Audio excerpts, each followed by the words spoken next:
नमस्कार दोस्तों। जेल से आया एक नेता जो अभी 10 दिनों की जमानत पर छूटा है, 22 सीटों पर चुनाव लड़ रहा है और कह रहा है कि हम जल्द से जल्द विपक्षी सरकार बनाने जा रहे हैं। विपक्षी नेताओं की सरकार बनने वाली है और 300 से ज़्यादा सीटें आ रही हैं। जब भी ऐसी बातें बोली जाती हैं, उनका अगर कोई आधार ना हो तो जनता उन नेताओं को मूर्ख समझती है। केजरीवाल जी दिल्ली में प्रचार कर रहे हैं और ये कह रहे हैं कि अगर आपने मुझे वोट नहीं दिया तो मुझे फिर से जेल में डाल दिया जाएगा। क्या इस बात के कोई मायने हैं? जेल में डालने का मतलब वोट से कहां से आ गया, जब आपको सुप्रीम कोर्ट ने कह रखा है कि आपको केवल 2 जून तक के लिए ही हम जमानत दे रहे हैं, उसके बाद आपको जेल में दोबारा से आना होगा। लेकिन केजरीवाल तो केजरीवाल है, उसका साफ कहना है कि आप अगर मुझे वोट नहीं देंगे तो मुझे दोबारा जेल में डाल दिया जाएगा।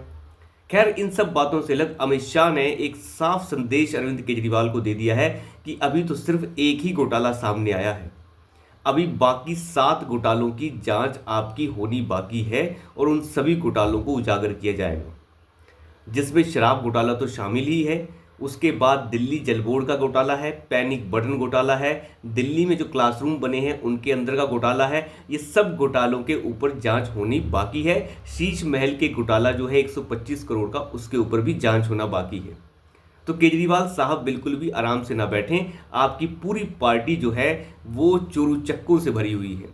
अमित शाह ने एक और शब्द का इस्तेमाल किया कि मैंने आज तक ऐसे निर्लज व्यक्ति को कभी नहीं देखा है अपने राजनीतिक जीवन में।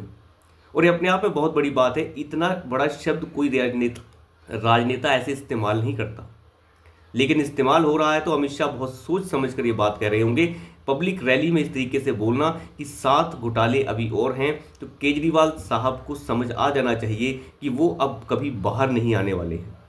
और साथ ही साथ एनफोर्समेंट डायरेक्टरेट ने होम मिनिस्ट्री से दरख्वास्त की है कि उन्हें जांच करने की और ज़्यादा परमिशन मिले, क्योंकि एनफोर्समेंट डायरेक्टरेट ने उजागर किया है कि 7.5 करोड़ की फंडिंग जो है आम आदमी पार्टी को बाहर से मिली है, दूसरे देशों से मिली है, ऑस्ट्रेलिया, अमेरिका, कनाडा, न्यूजीलैंड, इन देशों से मिली है।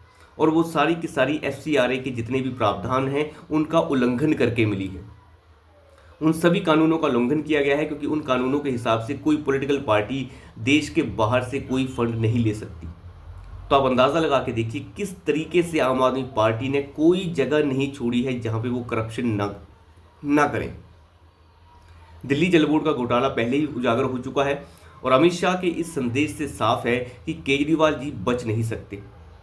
अब नया प्रोपेगेंडा अरविंद केजरीवाल ने शुरू कर दिया है, क्योंकि पूरी की पूरी झूठ की दुकान है।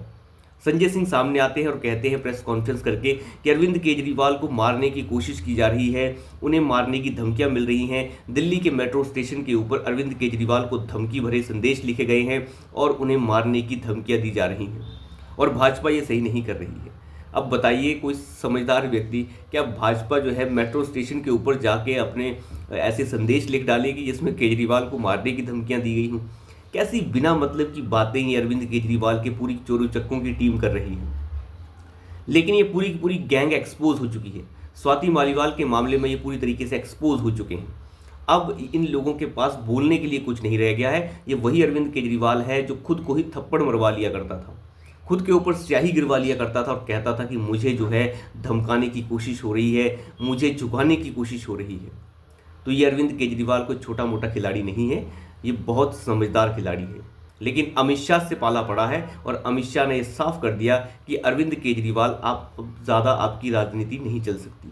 दिल्ली में ये वही लोग हैं, अमित शाह ने ये बताया कि दिल्ली में ये वही लोग हैं जो कांग्रेस की सरकार को कोसा करते थे, उनको भ्रष्टाचारी बताया करते थे।